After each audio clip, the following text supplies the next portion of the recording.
హరీష్ రావు గారికి నేను సూటి ప్రశ్న వేస్తున్నా, ఈ రాష్ట్ర ముఖ్యమంత్రి రేవంత్ రెడ్డి గారు కూడా నేను సూటి ప్రశ్న వేస్తున్నా. నా మీద కుట్రలు ఎప్పటి నుండి ప్రారంభమైనాయి?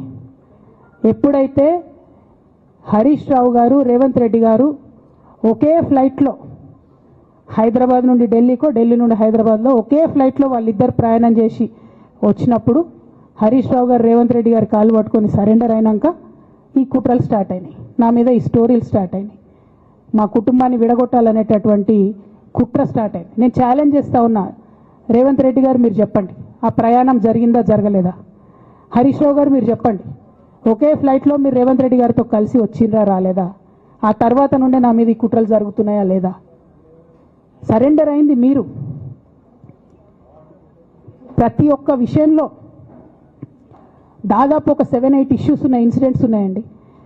అఫీషియల్ పిఆర్ఓ ట్వీట్ చేస్తాడు, Congress party official PRO tweet చేస్తాడు, ముఖ్యమంత్రి గారు పిఆర్ఓ, ఈ పాల వ్యాపారంలో అవినీతి జరిగిందని. తెల్లారి 2-3 పేపర్లలో వస్తుంది, 3వ రోజుకి మాయమైపోతుంది. అదే కేటీఆర్ గారినేమో 3 సార్లు విచారణ పేరుతో పిలిచి వేధిస్తారు.